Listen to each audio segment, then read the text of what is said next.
Yeah, good afternoon, everyone. I guess people have started to join.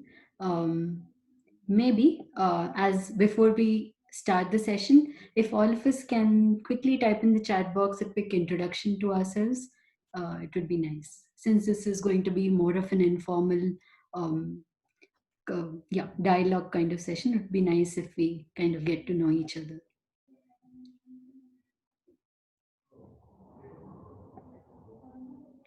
Yeah, maybe I can start with myself. I'm Rinal. I'm from Seed2Sapling Education. We have been working with schools and um, students for over past 3 years, and the idea is to make the whole process of education as joyful as possible. So, yeah, I can see people have started introducing yourselves, so that's nice.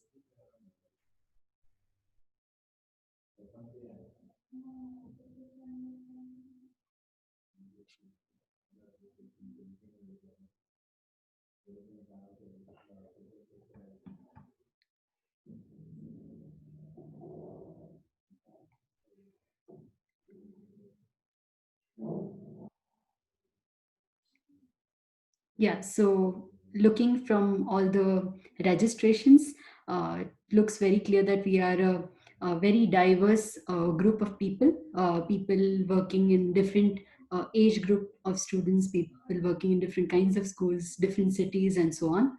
So I think it will be a very productive discussion because all of us are coming from very different kinds of backgrounds here.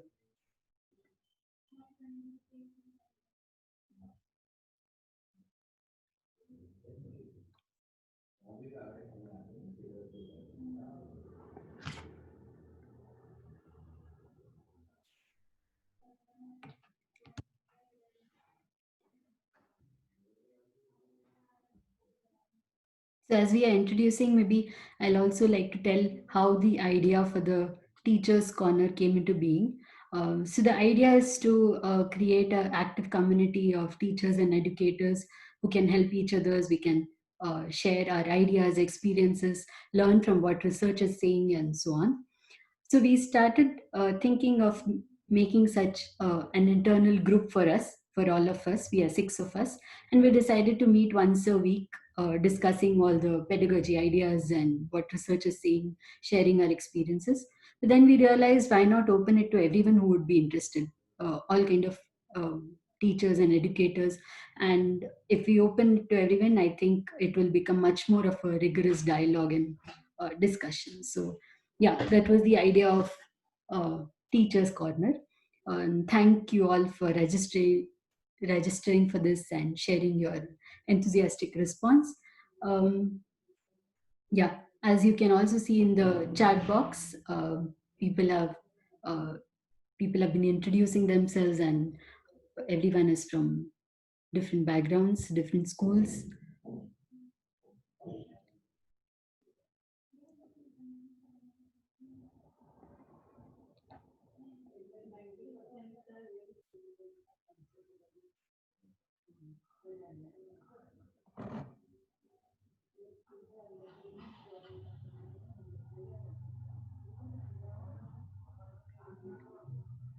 So, as the name suggests, Teachers Corner is a space which is going to be a dialogue based space, where a collaborative space where all of us can share our thoughts and experiences. So, don't expect that this is going to be one way communication kind of sessions. It's going to be a highly interactive session where we are looking forward to hearing from each one of you.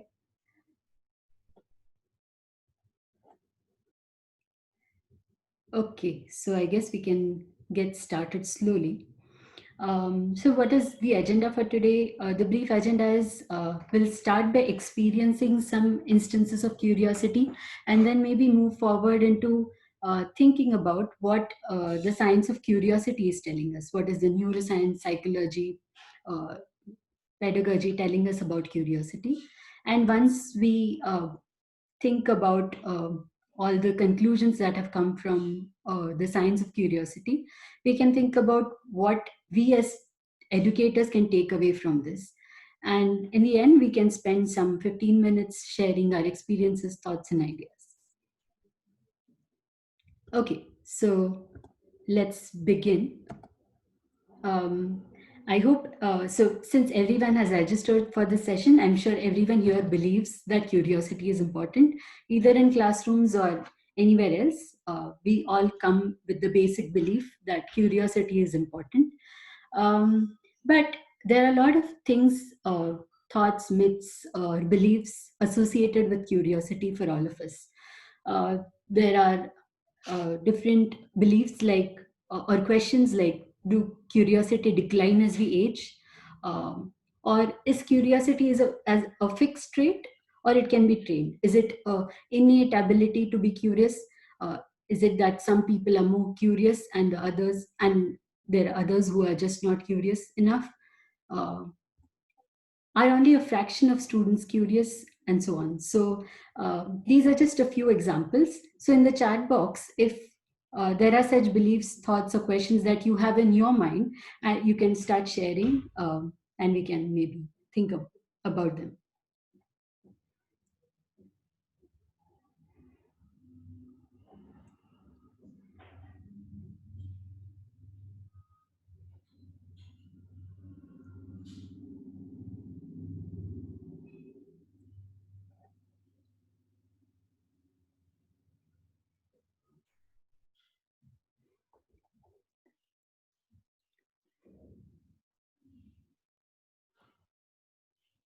Yeah, interesting point. Prerna ma'am is asking, is curiosity interest based?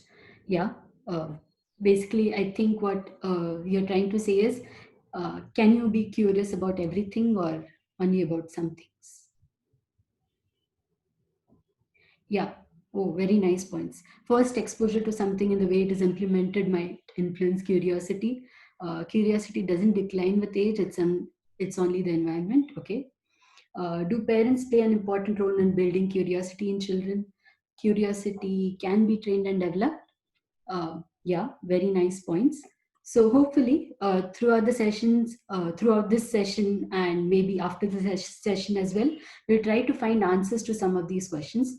I'll try to show some evidence from research here, or at least share resources where all of us can go looking for evidence for some of these questions. But all of these are very important beliefs and questions that we all have, right? Yeah, does curiosity depend on nature or nurture, or both? Okay, some of us are saying that curiosity is an inborn trait. Okay, very interesting.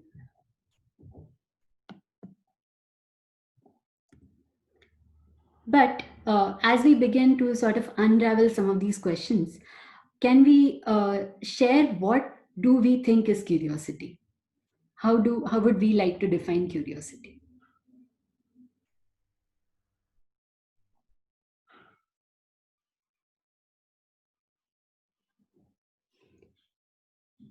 So we use curiosity or being curious very commonly in our regular conversations, right?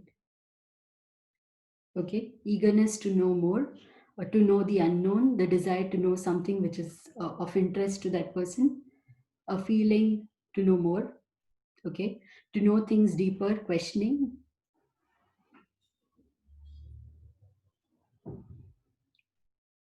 Okay, the thought process of asking the questions like how and why.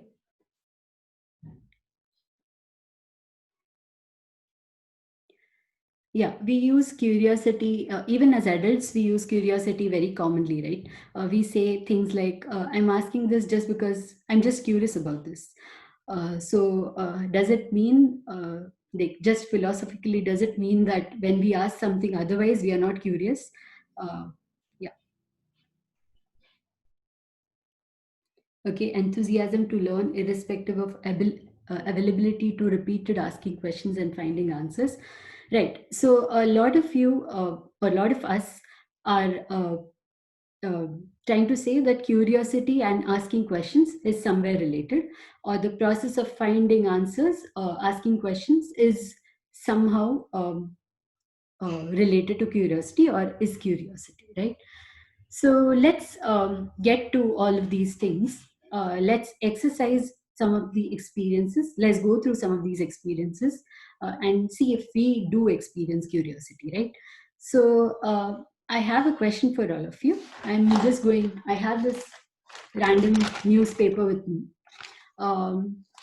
What I'm going to do is I'm just going to tear this newspaper into random bits of pieces. What I'm going to do is I'm going to tear it into different directions. I don't want any of you to do anything. Just in your mind, predict what will happen if I start tearing this paper into pieces, say in this direction or this direction. So just imagine yourself doing this exercise and predict what do you think will happen. Will you be able to create very random bits of paper, or something else will happen? Um, right. Once you have done that, I really encourage you to take a minute to go through this process in your mind. Imagine yourself doing this and then predict what is going to happen. Once you have done that, you can take the random piece of paper you have with you and try to tear it in one way, and then you can tear it in other way.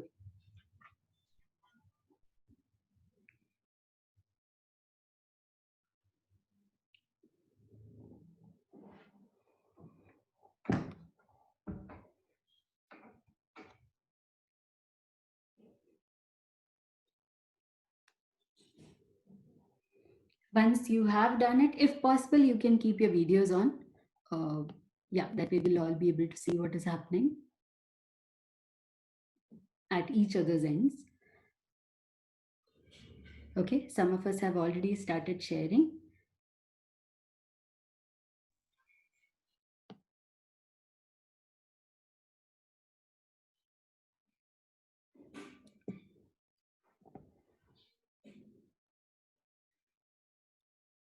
Nice. Okay. Yeah.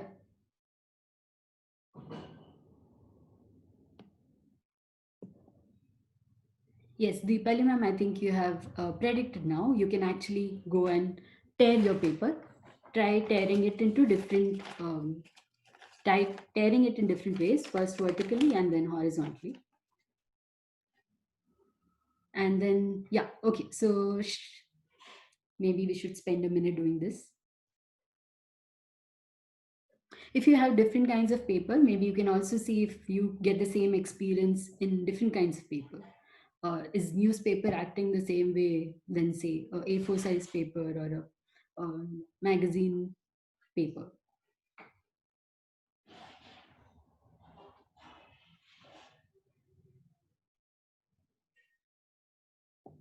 Okay, interesting. So, Sri Devi ma'am is sharing interesting observations and experiences. Prerna ma'am is agreeing with her. So, Sri Devi ma'am initially said that tearing on longitudinal way in one way was easier. Say, when I was tearing the paper this way, it was easier. But when I try to hold the paper this way, it's not being torn in the straight line. Is this the experience that all of you had?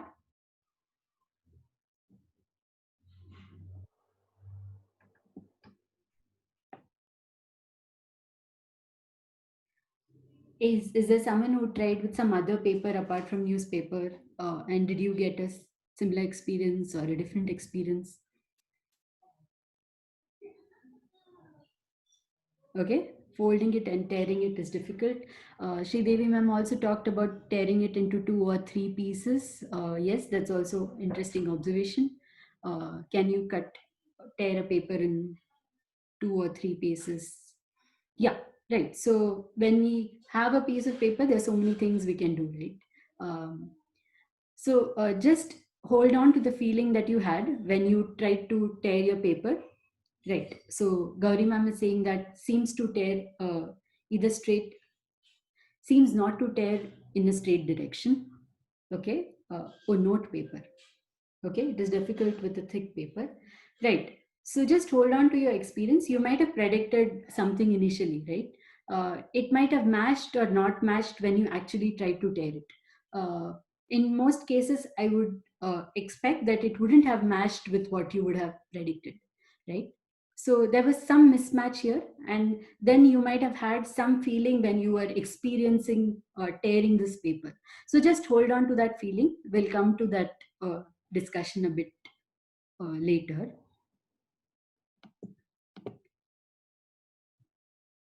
Okay, so I'm also going to um, start a poll now. The poll is,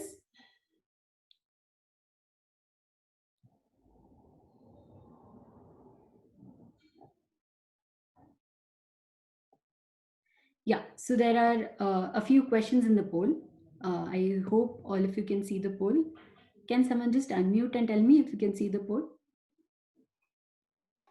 Yes, we able to see the poll. Okay, thank you. So the question is, Yes, if you ma'am. happen to overhear a conversation, say someone is talking on a telephone, and you happen to hear things like, yeah, or maybe tomorrow, let's see, oh, is it? Mm-hmm. So this is the conversation that you're hearing.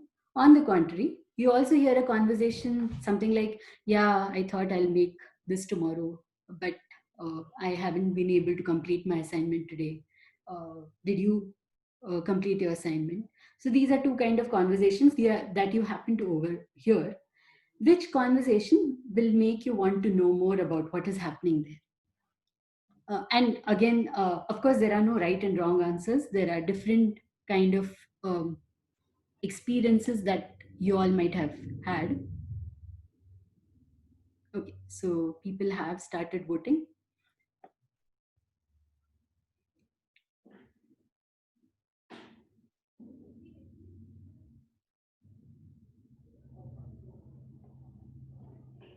The next question is, which article would you like to click and read more? Say on a phone, you get notification. One notification says, we all know dogs like to piss on tires, right? Now we know why. Now scientists have found out why this happens. This is one article. The second article says, here's why pangolins are nocturnal in nature. Which article will you end up uh, reading? And there's the third question. These are two images. One is showing a green colored puppy born to a golden retriever, and the second image is a flock of birds. Which image makes you more curious?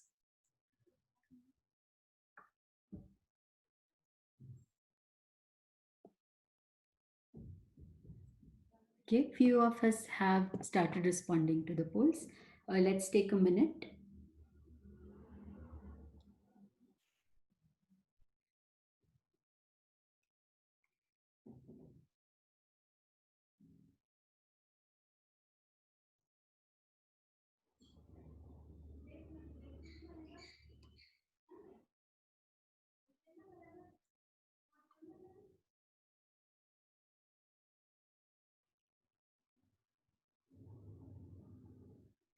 Okay.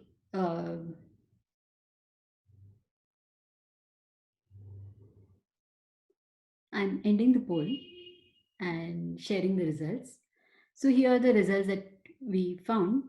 Different kind of people have voted differently. So there are people who find two-sided conversations more interesting than one-sided conversation. Um, so again, there seem to be more people who are interested in a two-sided conversation. However, the number is quite small, like 9 versus 12 is not a very significant difference. Which article would you like to click and read about? Most people, at least double the number of people, have clicked on why dogs like to piss on tires, against say why pangolins are nocturnal. And which image makes you more curious? The odd colored puppy, the green colored puppy born to a golden retriever, got maximum votes compared to say a flock of birds. But however, as you can see, there was still a small fraction of people who found some other thing interesting compared to something else, right?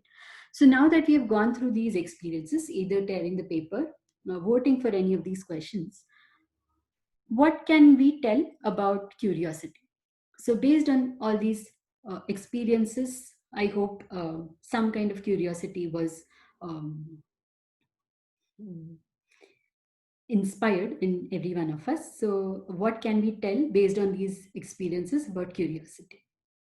So, which is natural, we don't be having any curiosity like birds flying. But Okay. whereas which is little unnatural, we will Mhm. definitely have a curiosity to know it. Okay. Interesting. So something that we have been seeing every day, like we see birds flying every day, um, uh, is something which is not very curious. But and green colored puppy is not something that we see every day. So that's something where some of us felt more curious about. Yeah. What about others? So basically, something which is odd, something which does not match with our prior experience, is something which makes us more curious, right? That's maybe one thing that one someone shared. What about others? Yeah, with see, we know that the dogs pee on the tires, but Right. we never thought of why actually it's so. The science, the identifying these things and finding these reasons behind will definitely generate a curiosity. So why I didn't know this? Maybe it looks very common thing, but we don't know the deeper reason. Right. So all these discoveries basically they generate curiosity. Right. So Don't we think so. all Yeah. observe.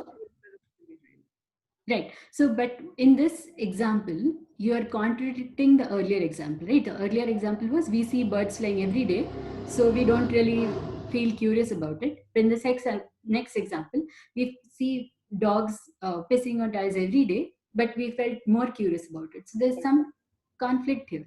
Yeah. So that's okay. Maybe we can think about what is different in these two situations. Yeah, any other responses? If you want, you can also type in the chat box. That's always an option. What Yeah, happened? Yeah, yes, yes, I would Joseph. like to say that, say for the one-sided conversation, I'd Hmm. be very curious to know what the other side is trying to tell. Right, Rather than listening to a two-sided conversation, you know what's happening between the two sides. At right, least you're able to hear, may not be getting to understand what's between lines as such. But whereas in a one-sided conversation, you really will be too curious to find out what the other person is talking on the other end of the phone. right. Yeah, So good point. So, unknown. So what I, I would like to say here is something unknown hmm, makes, and where you have an imagination of what it could be, you're trying to clarify your own imagination with what is, what's actually happening. got So it. So you said something about where there was some unknown. We wanted to find more, but unknown, I'd but like to not contradict. completely unknown. It is not. There is an assumption. Okay. There is an assumption, and I want to. I don't want that assumption to remain an assumption. Is why Huh. I'm curious to make it concrete. Okay, yeah, wonderful. So we sort of our mind tries to sort of fill in the blanks when we hear some one-sided conversation that maybe this is what is happening, but we really want to know if it is that exactly that what is happening, or we are right or wrong, basically, right? So Exactly. Yes. yeah, good point. So where there are unknowns, there are two examples. There was one-sided conversation where the other sided conversation was unknown to us, but we were piqued by that kind of conversation. But pangolins and their behavior, nocturnal behavior, is also kind of unknown to us, right?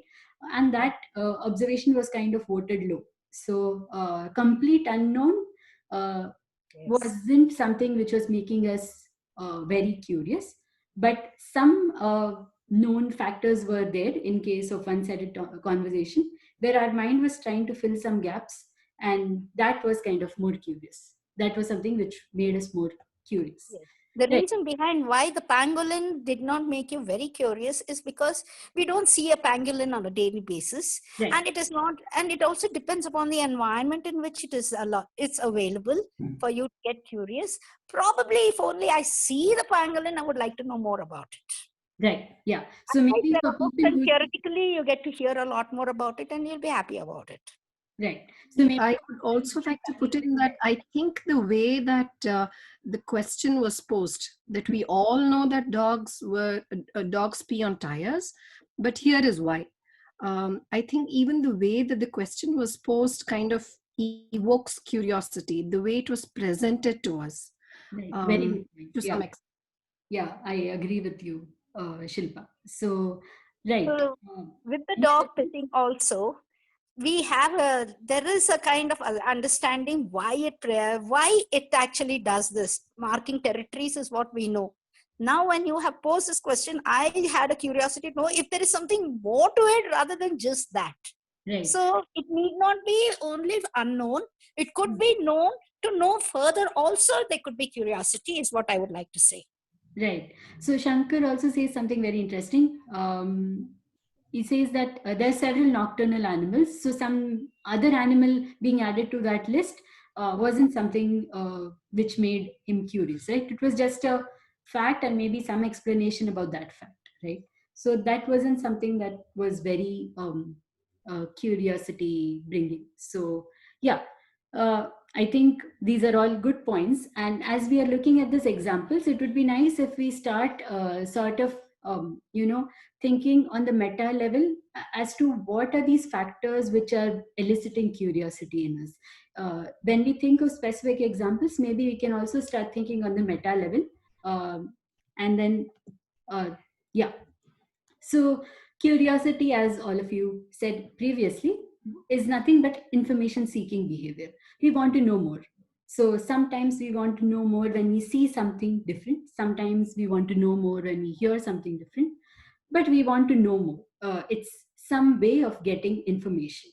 And this happens right from like newborn babies to old people. Uh, yeah, there might be some differences, but as you might know, newborn babies would like to touch and feel and experience um, the world around them, because the world around them is completely new. So they are trying to seek information about the world around. And what elicits most curiosity, as we experienced from all the examples, was something where we had a prior experience with. Something like a dog peeing on the tire is something which we see every day, but maybe somewhere we wouldn't have thought consciously or consciously about it, um, or where we had some incomplete information. This incomplete information was a key. Uh, for example, the one-sided conversation. We had some information, but it wasn't a complete information, right? Or where there was a mismatch with a prior experience. So yeah, nobody shared about newspaper tearing. Can someone share what happened when you tore the newspaper?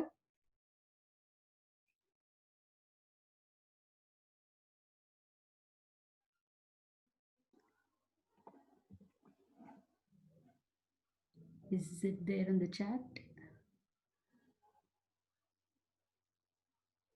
No, I was actually thinking of and what direction should I now next to tear? Okay. That's what's so the easiest, or if it is fine hard, then which direction should I move the paper so that I can tear into more bits, pieces? Right. What So I was thinking. also, I think someone, I think it was Sri Devi, ma'am, who said that tearing in one way, or yeah, I think even Shilpa, ma'am, tearing on one way was easier, where you could tear it in a straight line. But if I had to tear it in the straight line in the other direction, it wasn't that easy. So this is how it tore in one direction. But when I tore it in this direction, it was easy. Now, why this happens and so on is are all kinds of questions that comes to one's mind when this happens, because that might not be something that would have expected, right? If I was going to take a newspaper and tear into pieces, I wouldn't have thought that it will have some directionality. So when there was this mismatch with my prior experience, with what I had assumed and what actually happened, it piqued my curiosity. I started wondering, okay, why is this happening? Someone also tried with a different kind of paper. Someone tried to do some more explorations with it, right? You try to tear it in different pieces, different number of pieces, and so on. So yeah, uh, this is not a complete list, but if we look at our experiences, even in future, and we try to think about it on a meta level, this is what we will realize, that these are the kind of things which really help in eliciting curiosity. So these are all based on experiences, but what happens when we actually ask questions, right? So curiosity is about seeking information through asking questions and finding answers to them. But what is happening when I'm asking questions? What is happening in my brain when I'm trying to find answers to some of them? And answers to this question have been informed by different branches in science, or it's a very interdisciplinary kind of question, because it has been informed by psychology, biology, neuroscience, pedagogy, uh, education theorist, and so on, right? Uh, so this is a picture that I want you all to show. When you look at this picture, what do you experience? What do you feel? What goes on in your mind? Can you share in the chat box?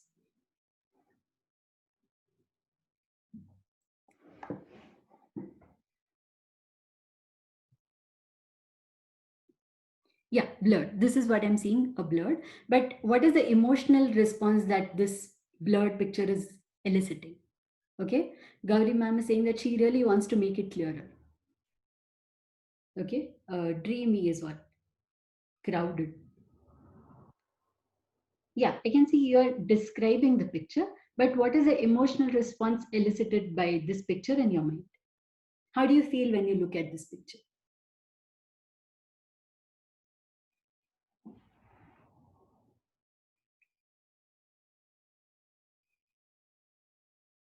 Okay, Shiv is saying, take a break. I didn't get Shiv. Maybe you can unmute and share what do you mean. Oh, okay. Unsure, uncomfortable, no emotion.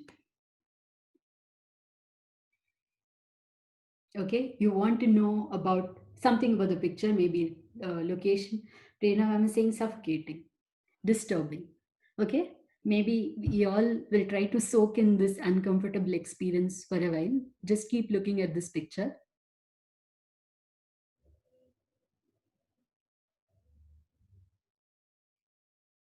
And now what happens when you see this?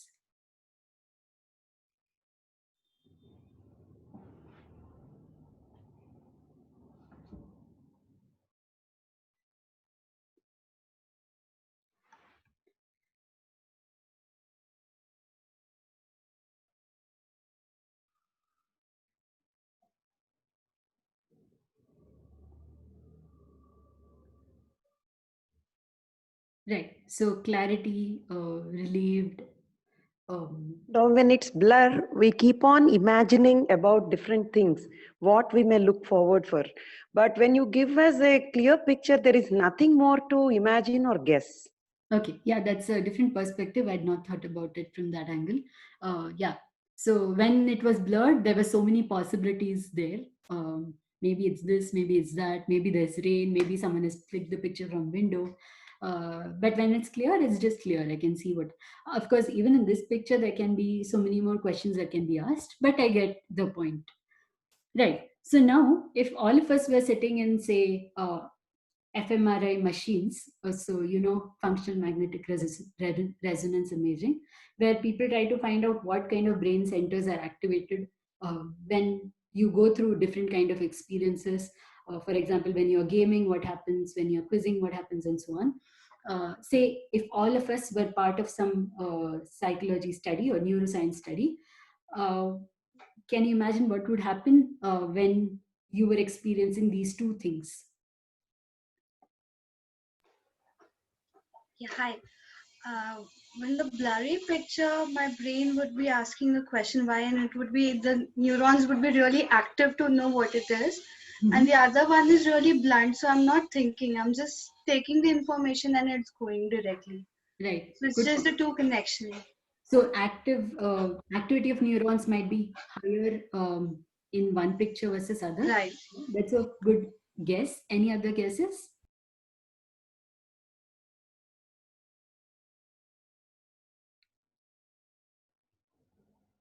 Okay, Ashwin is saying blurred image would cause stress. Uh, After a while, I would give up on the blurred image. I think I wouldn't be. I mean, okay. if I knew that there was no way of focusing or looking at it clearly, I would just give up on it.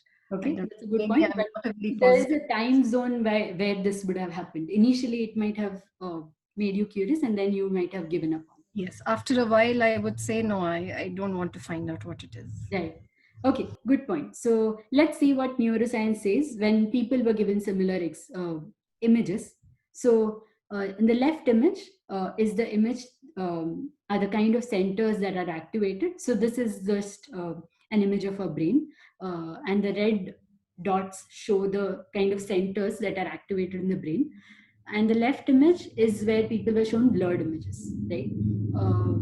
And ACC, you don't have to worry about names, but ACC is the kind of center which is activated when you see blurred images. And ACC is also activated when there is conflict. So when there is some uncertainty, when there is, so there's kind of conflict are the kind of centers which are activated when you see blurred image. When you see the clear image, you see that the hippocampus is stimulated. Hippocampus or dopamine is released. I'm sure you might have heard dopamine in some other context, right?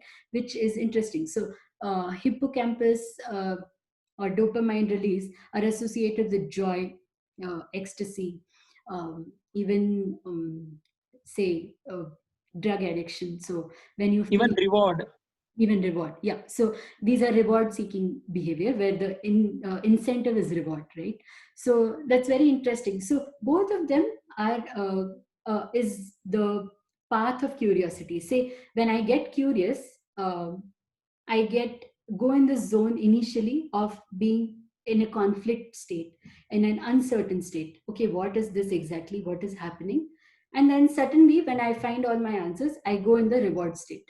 So when you're curious, or the experience of curiosity for most people, of course, there would be exceptions, and things which brings about this curiosity will also be different, right? So but in the cases, in some cases where people go through this initial phase where there is some conflict, there is some uncertainty, and then suddenly you go through this phase of joy when you find the answers.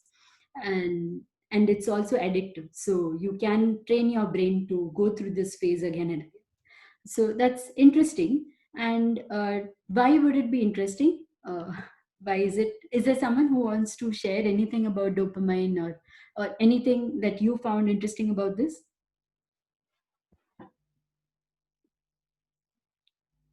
I just want to make one point here. Like, yeah, as you have made it clear, it need not be true always, but like binding the blur image and curiosity may not always be true, right? Right. So, so again, I'll come to it, like how we experience curiosity in different situation, and that's important because different things might make us curious at different points in life, Yeah. and how we go through that curiosity experience will also be different. So Yeah. yes, you're right. Mrinal, so suppose you are saying dopamine, and because it's reward plus addiction, so is it also that once, or if you have couple of experiences which activates these centers, and then you are kind of addictive and you want more and more of it? Yeah, that's what seems like. Of course, all the research that in this field is very recent, because using neuroscience to find out more and more about curiosity is also a recent branch, maybe about last 20 years old. But this is what it looks like, and this is what people are speculating, that you can train your mind to go through these processes again and again. You can get addicted to finding questions, eventually going through the process of finding answers, and the joy that comes through this sequence is addictive. So you want to go through this process again and again, is what people are thinking, right? So why is this interesting? Dopamine is associated with pleasure, joy, addictive behaviors. It's also associated with higher learning. So for example, when someone were asked, say, trivia questions, and they were asked to rate which questions made them curious, and then after a few days they were asked again what they remember the most. So here learning is being equated to recall, but that could be one measure of learning. And they found that people were the questions where they rated as curious, the recall of answers was most. So again, these are the things which we as educators in classroom experiences can keep in That's mind. why we call that experiential learning, which is the Good point. best. Right. So, yeah, so recall in case of curiosity based questions was higher compared to some where questions where they did not feel any curiosity at all. And something which all of us have been alluding to, there are different types of curiosity and curiosity experiences, right? So there could be more. There are, I'm sure, more, but these are the two different broad categories of curiosity. One is called as perceptual curiosity, and the second is called as epistemic curiosity. Perceptual curiosity is where um, um, I'm curious because my prior experience does not match with my current experience. So, where there is mismatch of my prior knowledge or experience with what I'm given now, I get curious. And this kind of curiosity is perceptual curiosity. Epistemic curiosity is mostly what drives scientific research, or questions like, for example, why do dogs pee on tires, right? So these are kind of where knowledge seeking behavior. I want to know more about this behavior. How many stars are there in the galaxy and so on. So, and as we can note, the origins of this curiosity, the motivation of these two curiosities are very different. One is just to know more about the world, and one is because I want to go through this unease phase to joy phase.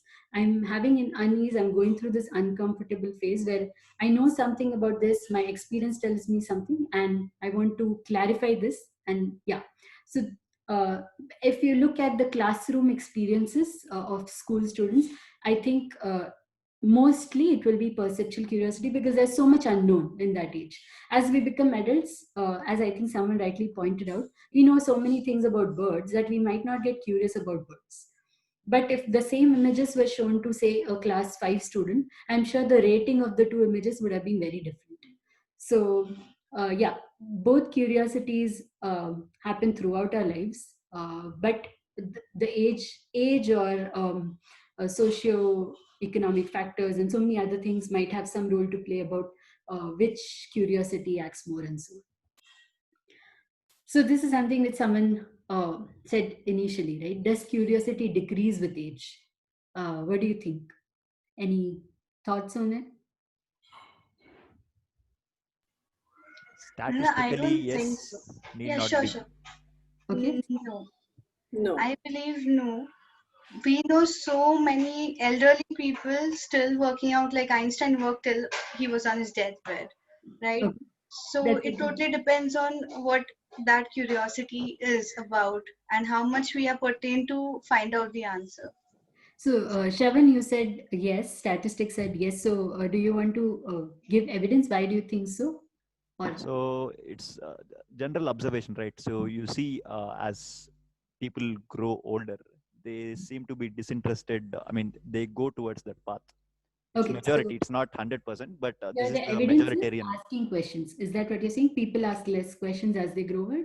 That is one thing, and even the general wonder, the general inquisitiveness or the curiosity that they that is present in younger kids it gradually dwindles down as age progresses. That Okay. is what we can see in general, but it need not be, of course. It all depends on how we are. Right. I would say it is, see, it doesn't go actually, doesn't go down. It happens because people doesn't pay attention to what the oldest question. They don't like to, they might not, they ignore the questions what they ask and they say, okay, if you know it, it doesn't make much difference. So that is where the curiosity level will be there. It's the same as others, but the thing is because they don't get the answers, they stop questioning, or they present themselves as they are not curious about things. That's why the older people, they present themselves. Okay, so we have two kinds of groups. We have people who think that curiosity decreases. We have people who think that your curiosity remains. We are all Mrinal, adults, right? Yes. yeah. So I feel that because we just discussed about dopamine and the brain centers. Now, if and this is more like this positive reinforcement kind of thing. So if you are curious about something and then you go through that cycle and it keeps adding upon it, and then you can actually become more and more and more curious about things, and then maybe probably because we come from this background of research, so now probably we have 100 question about any object. If we see, probably it was only 5 or 10 earlier. But on the other hand, if somebody doesn't go through this cycle, I would also assume that it might just go down. And moreover, like say many times, uh, I don't know, maybe even parents for that matter, if kids ask question, we will just tend to like discourage it. Why are you asking so many questions? Why are you bugging me? Why are you bothering me? Just like do something else. So if it is discouraged, then it might actually come down. But if it is encouraged, it can go up. So I see it depends a lot about how uh, the environment behaved with any individual in responding to those curious instances than just the number like age or whatever the other factor. I Right. would like to add something. The consensus that we have right now is from a generation which did not have access to information as the current generation does. So my 70-year-old father, if he's curious about something, has access to Google, which he can, figure out and learn about. Uh, it's not that he's not curious now, but probably a 70-year-old grandfather of mine, even though was curious, did not have access to information, even though, I mean, he didn't know where to find answers to at that age. So as a child, it's easier to ask questions, but as we grow older, we are expected to know answers uh, to things. So I think that also plays a huge role.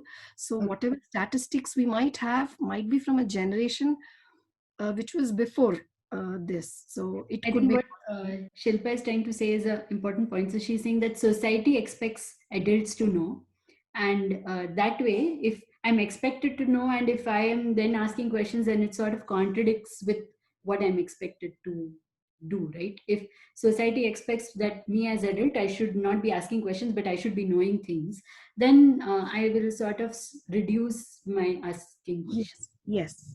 Right? Thank you for sorting it out. Thank you. Yeah, so I think that's an important point. Again, I had not thought about it from that angle.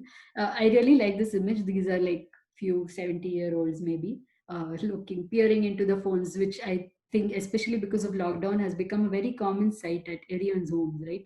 People, old or young, everyone is using Zoom these days, and all that. Everyone has become techno savvy, and yeah, everyone has the capacity to learn, is what I think the lockdown has taught us.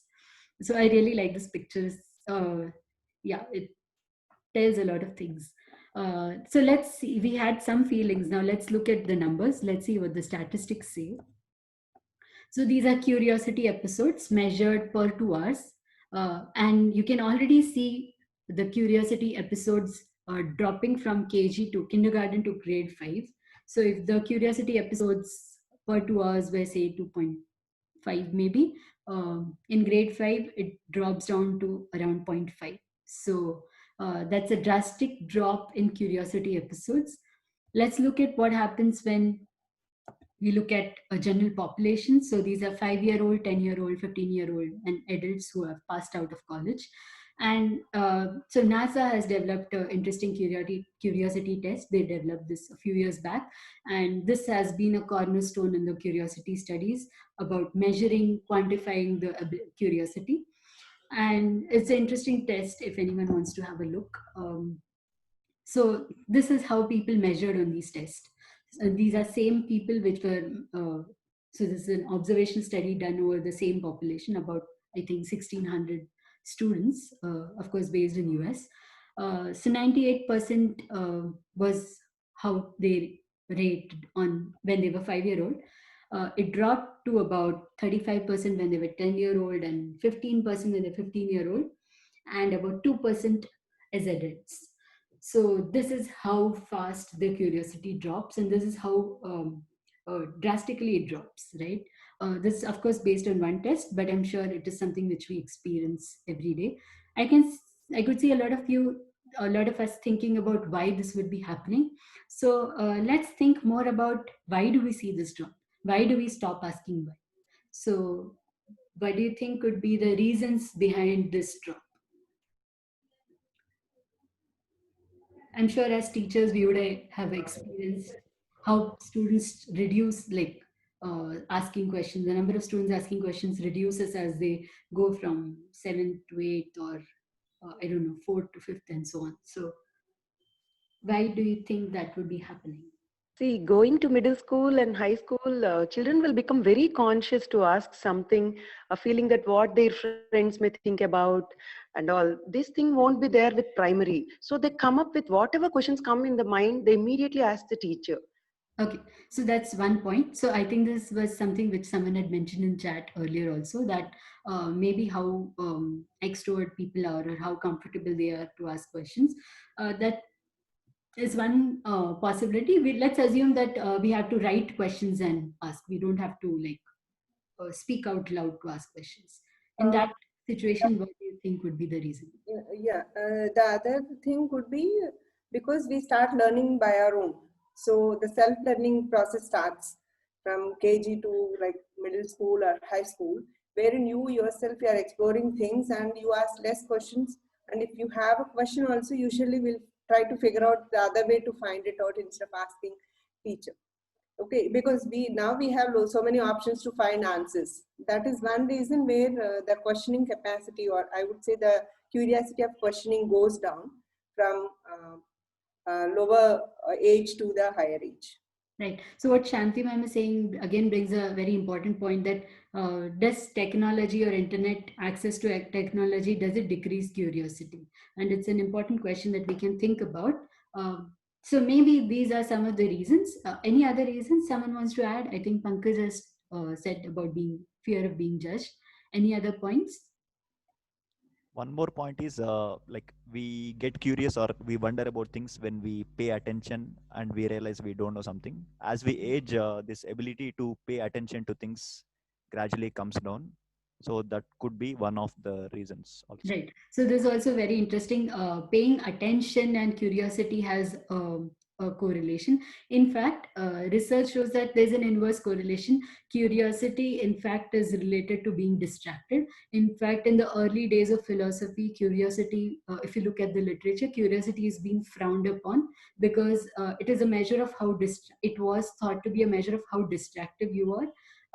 And especially in more oppressive regimes where people wouldn't the rulers wouldn't want people to be wondering about things and asking questions and so on.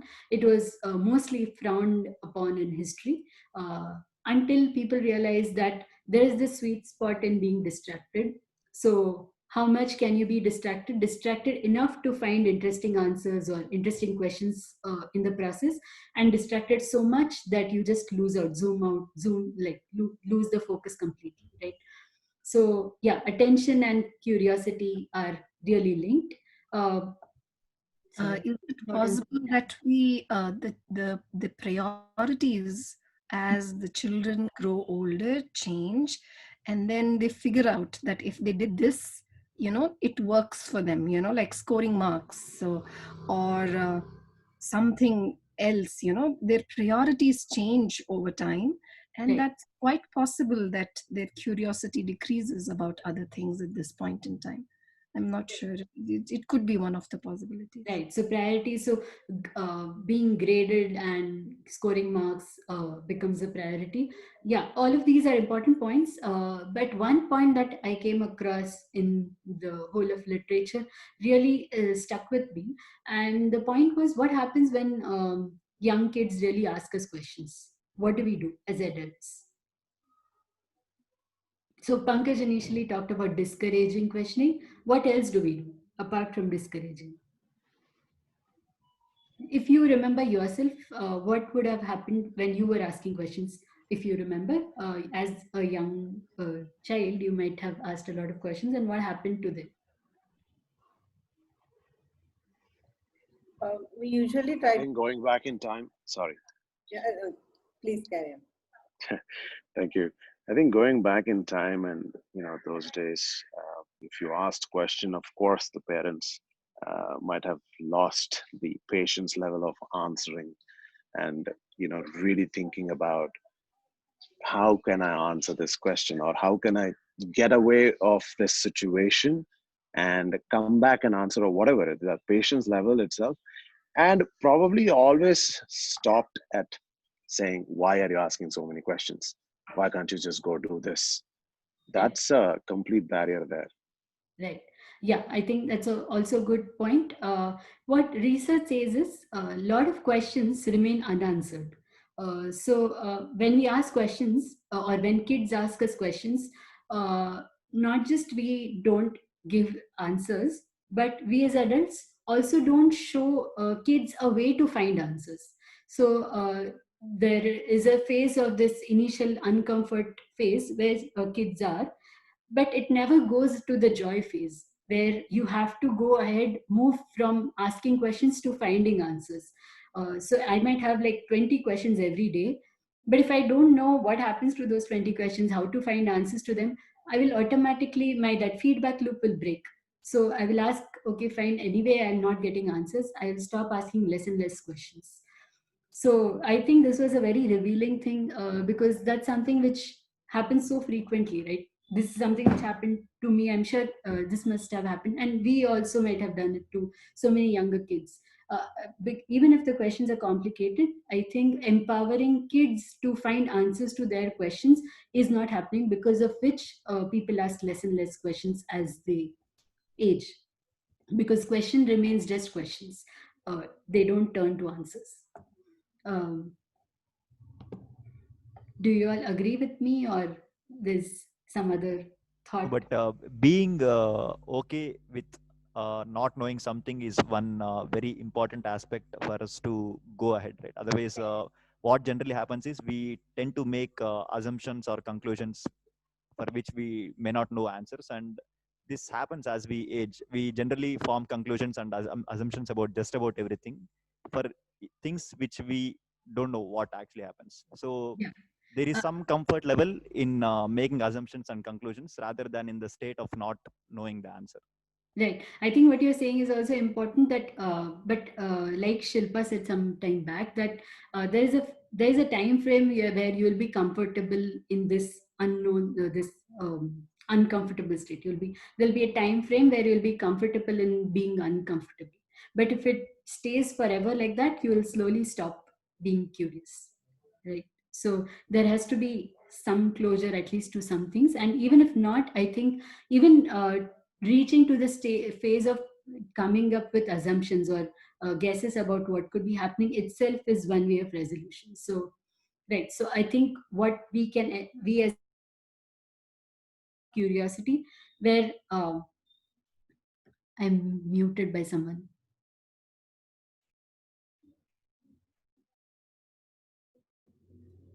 Okay. Yeah, Mrinal, go ahead. Sorry. You're audible, Mandana. So there's a zone of curiosity. There's an initial zone of relaxation where people are mostly unmotivated. But on the other extreme, there's a zone of anxiety where you get into the defensive avoidance mode. And in between is the sweet spot of zone of curiosity. So we have to really, as educators, you know, capitalize on this sweet spot of zone of curiosity. And how can we do that is, of course there are many ways, but basically what all of us were saying in different ways was bring people to the gap where they know something about it but they don't know everything about it, and convert this gap, this space of not knowing, to space of knowing. And yeah, this gap should also not be too big where people can't cross this gap at all, and it shouldn't be too small where it's too easy to cross. But at the same time, we show the path of crossing this gap. What happens next when I'm asking question? If I'm getting curious, what should I do next about it? Right. So there are different lessons that we as educators can take through this exercise of uh, thinking about curiosity on a meta level, or looking at the evidence from science and so on. Someone talked about experiential learning, and how curiosity should be experiential. This is the theory by John Dewey. And it is also multidimensional. I think again, some of us have said how different people might get curious about different things or to different levels and so on. Um, so before I talk anything about it, I want us to go through an exercise. We have done enough talking. So just pick any objects around us. It could be a steel glass. It could be a piece of paper, a pen, riffle, any non-electronic object. So I can see someone has a pillow nearby. So any object that you have around you, just take it, feel it, and ask 2 questions about it. So you can write it in the chat box or unmute yourself. Just pick any non-electronic object around you. It shouldn't be a phone, laptop, tablet, watch.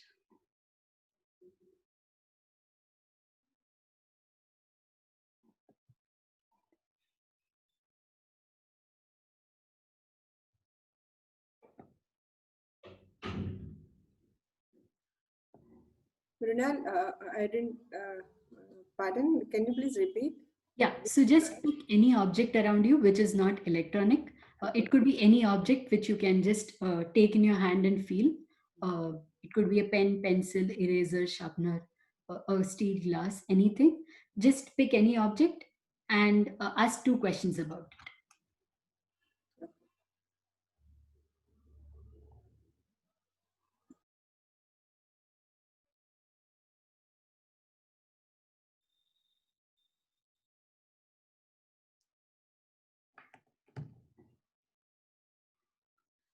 Right. Yeah, interesting. I can see why is the refill pen so thin in spite of ample space inside it? Yeah, it could have been thicker. Good point. Why do bottles have small mouths and jars wide mouth? Yeah. Why did the plastic come from this pen? Where did the plastic come for this pen? Where's the ink in the pen made up of? Right. So when we touch and feel, it is a wonderful source of curiosity. So this is nothing but physiological curiosity, where you get a chance to play around with the objects around you. This is the first sort of step of experiential learning, where you take any object and really get to feel it and ask questions about it. So and such we have tried such object based inquiry classrooms, where and they go wonderfully well because kids have the freedom to choose whatever makes them curious. So this multi-dimensionality is wonderfully addressed here. There's also social curiosity, where you just ask someone else for the questions, and there's intellectual curiosity, where I think how Shanti ma'am said that I get a question and I try to solve the answer myself. Right. I think we are running out of time, so I'm going to quickly conclude so that we have some time for discussion. Um, Right. And what is critical pedagogy, or pedagogy which helps in bringing out curiosity? One most important aspect which educationists have talked about is breaking the hegemonic power structures in classrooms, where there is sort of imbalance in the classroom, where teacher and students, or even students in the same class, are at different levels. There are some students who are thought to be some smart students, not so smart students. There are gender class structures and so on. So going beyond or critically evaluating your own place in the classroom could be the first step of bringing out curiosity in students, because first important thing in curiosity is having a safe space to ask questions, where I think some of us talked about being fear of being judged and so on. If the space is safe, the curiosity comes out better. So questioning your own position in teacher-student relations or student-student relations, creating and enjoying uncertainty. Again, we have talked about this a lot. We have to have an ability, even as adults, to create this space of uncertainty when I'm not sure why is this happening, how is this happening, and so on. And then enjoying this phase for at least for some time, and letting even kids enjoy this phase of uncertainty. Uh, Voicing opinions, having a dialogue, and uh, going through an inquiry. Yeah. So Einstein has said, "I have no special talent. I'm only passionately curious." So I think this was just a step in trying to being passionately curious. Yeah, I think the floor is open. We can start discussing.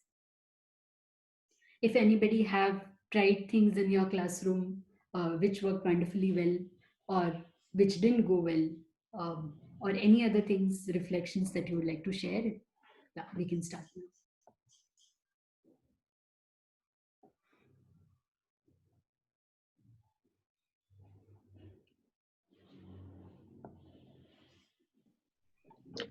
So basically, in our classrooms, we also give opportunity to the students to ask questions. So given a topic, so what are the, according to them, like KWL chart we prepare, what they know and what they want to know. So that helps them to actually create questions, and it provides opportunity to ask questions. So that is one way we use in the class.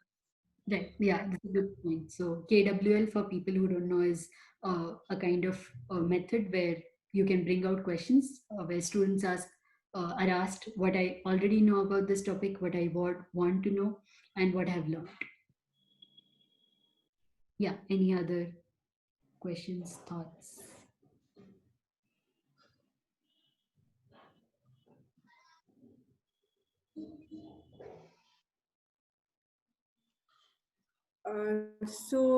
Ours is an experiential classroom where we give different tools to the students. So usually we give them, basically we, initially we'll give them guidelines or instructions how to build something. Maybe for older children, older children, we do give them bigger projects like making a crane or a robot or so. And then we usually ask them to take any daily life problem and make a solution out of what they have already learned. So that's where it's a capstone statement what we give them, and they had to explore things and come up with a possible solution, more feasible possible solution. And we have seen that this giving problem to them and asking them to work in a group, and that generates more curiosity. And once they start presenting their output, the other groups usually they come and see how they made it, because all the groups will not be successful. So usually the groups who have like 2 or 3 groups, whoever are successful, they start presenting it. So they ask questions, so how did they make it? And how come they got this idea of making the specific solution for that, and how did it work? How can they improve and all? So I think as initially we discussed about, like once you are known to unknown, that is where it makes more curious. Children makes more curious. They want to find solutions and better things. That's how we generate. So we always found we found equal amount of curiosity in the lower grades as well as in the higher grades.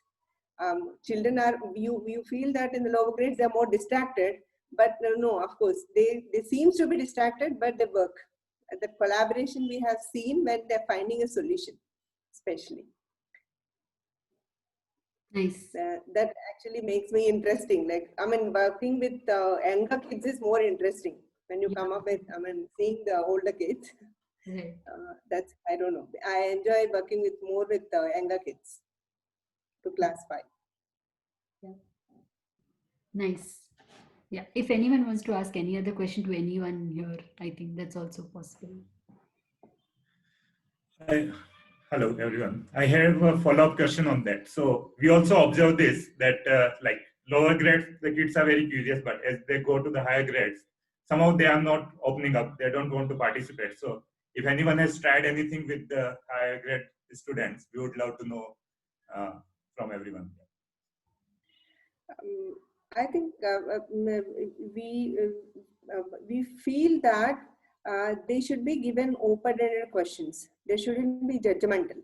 See, the answer, whatever they give, it might be wrong or right, or it might solve the problem or might not. But we look at the way, the process, what they followed, and how they could draw the solution. That is where the path is more important. So once you identify the path and you encourage them, they definitely come up with, that gives more comfort to the students approaching us. And even you feel that, it's not like, why couldn't you do that? So instead, oh, you good, a good thing, probably how can you better it? So that's where I think our approach, the way we ask the questions and the way you facilitate is also very important for generating curiosity in the high grade students. Yeah, I think that's a wonderful lesson. One thing that we have tried at, like I've tried in my classes, that we give opportunity. For example, there's a question from a child.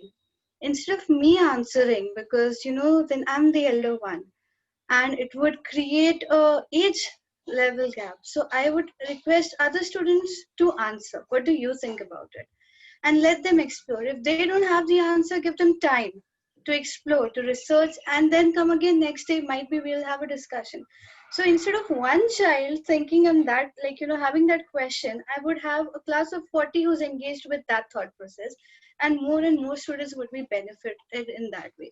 So although I have the answer, then I would like to channelize to get that answer, to make them get the answer. So that's what tries them to implicate, to think more, and to create a space where they have sense of what do you call that, they're happy, they have a happy space, they sense of belongingness. Yeah. So where they're able to ask, they're able to answer, they're able to discuss, and there's no right or wrong, and there's no judgment in the classroom. Very nice. Thank you. Yeah. Really nice. And yeah, Mrinal, just one more thing. I was thinking about experiential learning that we spoke about.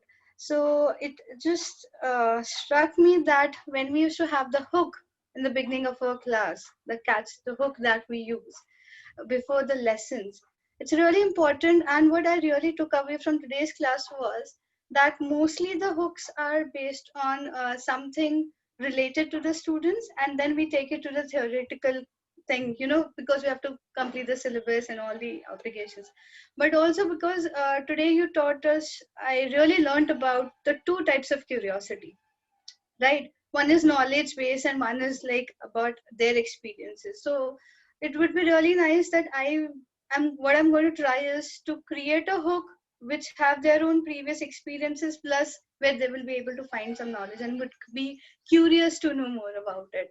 So that's one thing that I'm like gonna take away from today's class. Yeah, thank you for sharing. I think that is something that I was going to add, that it would be nice if everyone can share one takeaway or one thing that you would try. I think I'm going to definitely try with both of you said. These are wonderful things, Shanti ma'am and Deepali ma'am.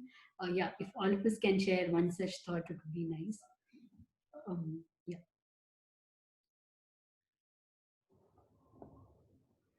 Yeah, or others want to add any experiences. One more thing I would like to add is, usually children, I mean, being teachers, children expect that you know all the answers, wherein we usually doesn't know, because the fast pace of science or the things that are happening, most of us also doesn't know so many things.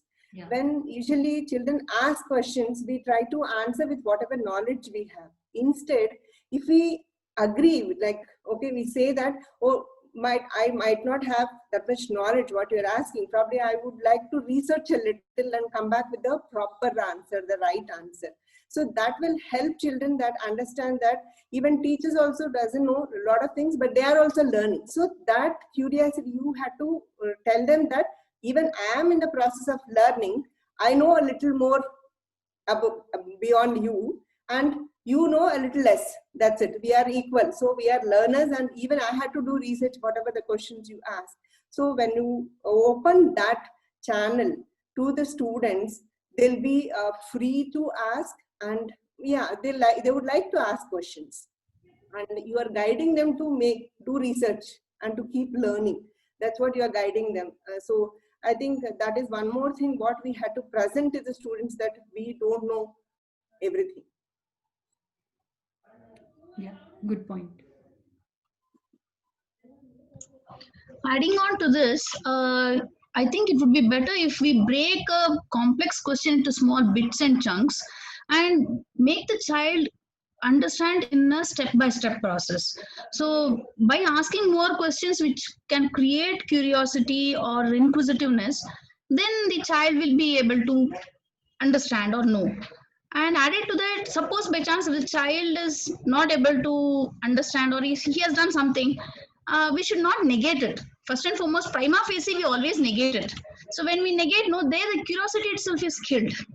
And we teachers, we are under sort lot of stress, like facing from the coordinator, from the management, everything is there. So we try to burst out all our tension, stress on children, and there also the curiosity is killed. So there we need to make ourselves more patient and mellow down our mental wavelength with the child, so that allowing them for more discussions, thinking in a better way or thinking something out of the box can create curiosity. Like for example, if I ask why the tire should always be round, why not have a square tire? It's a wonderful question to debate, very simple one. But why should prima facie we tell always it is round?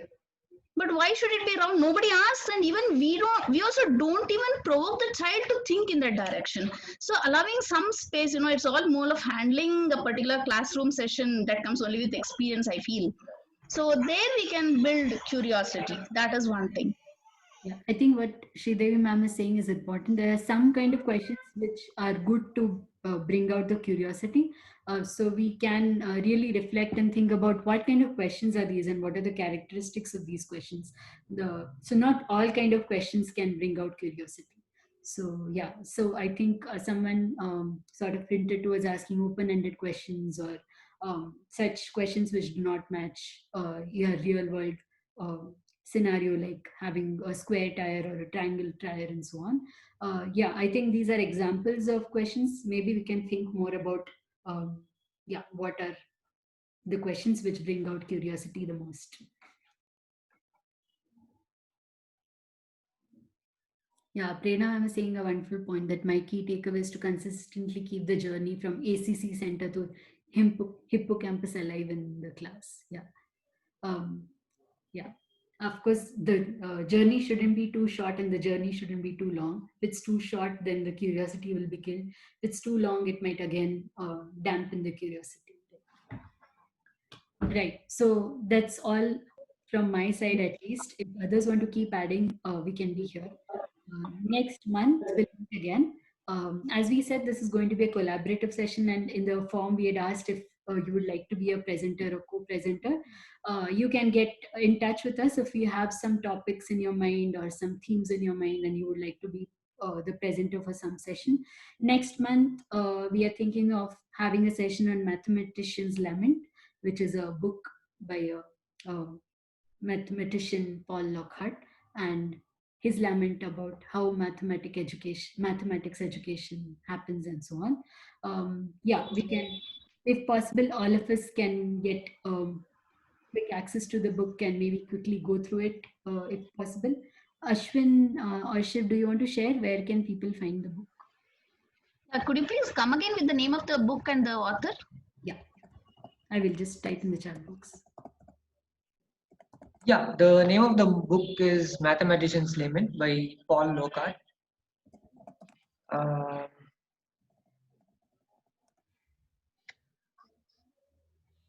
Right, so I have the ebook available with me. Maybe I'll share it on the WhatsApp group later. Yeah, that will be done. And we are tentatively planning to have these meetups once in a month, tentatively again, third Tuesday of every month from same time. Yeah, around 4 to 5, or maybe the discussion can go for another 15-20 minutes. Yeah, if there are topics or themes that you would like to be part of, even as an audience, you can share in the chat box and then we can think of yeah, brainstorming about those topics. Also, if you are not already in the Teachers Corner WhatsApp group, please put down your phone number. We will add you to that. Or you would have received the mail from us if you have already filled that form. So, yeah, any of the options. Thank you. Yeah, we can use that space to discuss. Right now it's admins only, but once the group sort of stabilizes, we will open it to everyone. Yeah, we'll use it only to discuss things with respect to pedagogy and nothing else. Yeah.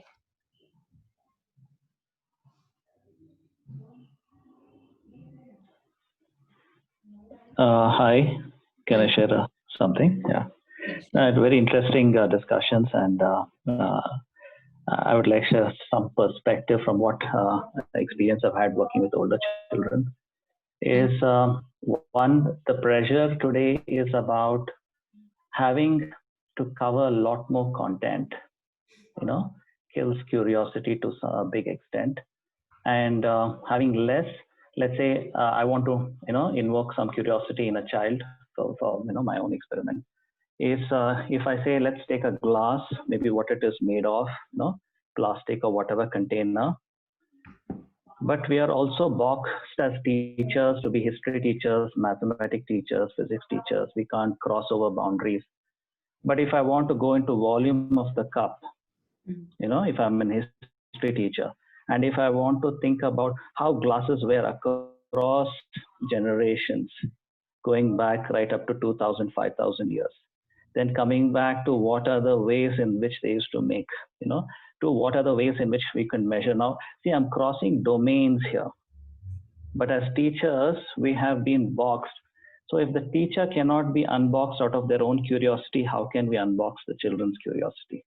Yeah, wonderful. And if we have the and if the quantity is so pressurizing the teacher, again, you're handicapping them to exploring curiosity. Before we are getting curious, we are ready to move on to the next topic. The child is curious. Okay, you have taken all this effort of waking up the child's curiosity, and when the child is ready to wake up, we move on to the next topic. The child's curiosity goes. Because I remember a story where, this is something else, where a 5th grader was going through this Bandipur, forest, and there the parents are so excited to see that elephant, and probably they spotted a tiger also, I think. The child is not at all interested. He said, I've already seen it in National Geography. Close up. I've seen the child's eyes, and this is probably a kilometer away with binoculars to see, So we have to be aware of how sometimes giving too much, too fast, too easy can also kill curiosity. And that's what my thoughts are, I think. Yeah. I just thought, but you all had wonderful points to share, many takeaways from me. And I just thought I'll share a few thoughts as well.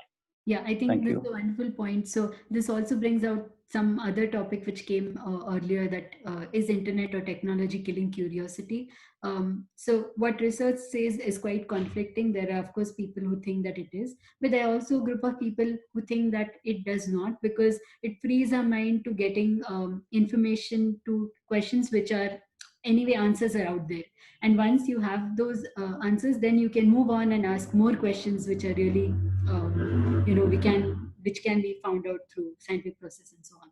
So what I think what Preetham sir was trying to say is, we have this illusion of knowing, especially as we grow old, as we become adults. We would have all experienced ourselves, and even in our high school classrooms, that students think that they know this. Optics, I know, because this is a word that they have heard so much that it creates an illusion of knowing. If we can somehow break this illusion of knowing, we create this gap, which some of the education researchers have talked about, create this gap of knowing, where we let people realize that there's something that I know, but there's something that I don't know, and I can somehow cross this gap. Then I think we might be able to solve the issue. Of course, the problem of syllabus, content covering, and everything are, of course, there. We have to find a way. Maybe at least once a month or once a week, we can find a way where we can try to implement some of these things.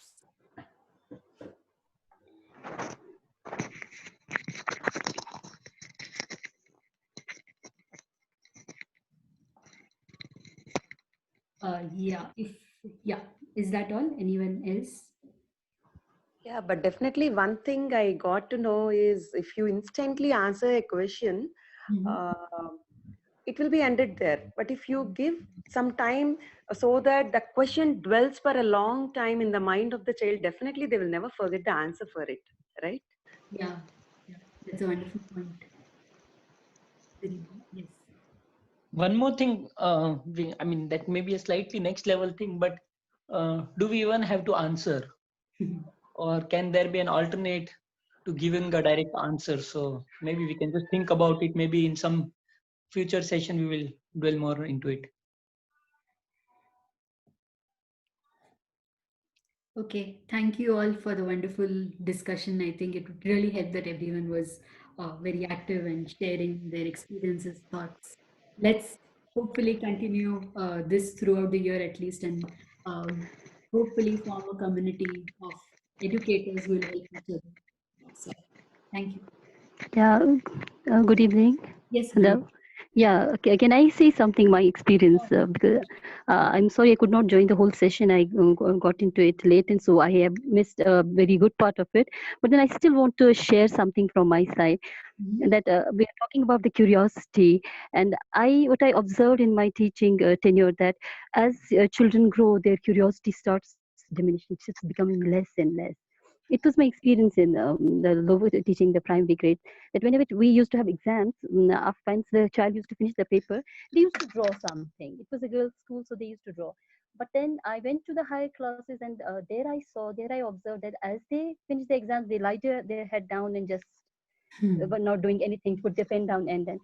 So when I saw it continuously for 2 3 papers, I was thinking that what is that? It does not, nothing is attracting them in that free 10 15 minutes. They are just lying down and not doing anything. So I found that it is because as they grow, we somehow they somehow lose observation for the quality of observing things around them. They do not observe much things, and as a result their curiosity goes less and less and less. They just stick to the syllabus, what is being taught, this is the question, this is the answer, this much I have to cover, and then they come up to that part only. They finish it and they leave it. Then I thought that what to do in our classrooms so that this observing quality of the kids remain there. It should be there. It should not be, decreased or diminished by time. We used many activities in that, like think, pair, share, gallery walk, like something in science. When we used to have a science lesson, we started an inductive lesson, and I used to make paper bags and put certain things in it. It was a physics lesson, that to feel and touch the physical properties. Put certain things in the paper bag and staple it and give it to all the kids, and told them to observe it with their hands, what is inside it, and write 3 points how you feel what is without looking at it. And then we used to give the same paper back to the other child sitting beside, and now tell her to do what she observes from it by touching it, and write their observations. And once the activity was done, we asked them to open their bags and then see what the actual object is there, and how for their assumptions and the actual things match with each other. So this used to keep them curious all the time, by touching the things and trying to figure out what is inside it. Then checking with their partners, discussing with them, because think, pair, share was also there, discussing with each other that what exactly, how do you feel it is for example, how do you feel it's a sharpener in it, how do you feel it's an eraser, it's what shape you observe. So in this way the classes used to be more interactive, connected, always engaged with each other, and this observing power used to keep them curious always to know more. No, it open, let us see why it was like that. So I think we should always keep the kids, observing around them, in order to keep them curious always. Now, they should frame their own questions, and they should try to find their answers by themselves. They should at least try to find their answers once themselves, to come up, with certain things by themselves. After that, is the question is whether their observations, whether their things are right or not. Then is a different part. But first, we should let them to come up with their own theories, with their own assumptions, what they think about that. So I think more cooperative learning and more interactive activities keep them, always in that mode of being curious and being observing themselves. We also used to have agree and disagree part in mathematics. Like, though I was doing very small, like giving one question, then letting them solve it, and then I used to solve the same question and ask them, how many of you find that my answer is correct? So why is it correct? Or if someone does not agree with me, why you do not agree with me? What is there's something which is not making you to agree with me? So these days they used to come up, being very curious, like let us see why it is wrong, why it is correct, what can make it correct then. So dealing with each other. I think these small activities always keep them on track with this, building their own questions, coming up with their own answers.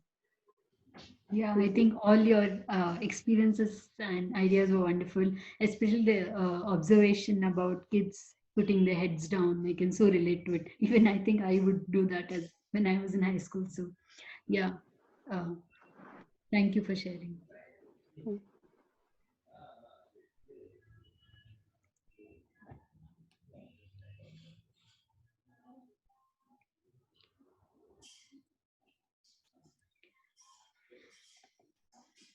Okay, thank you all.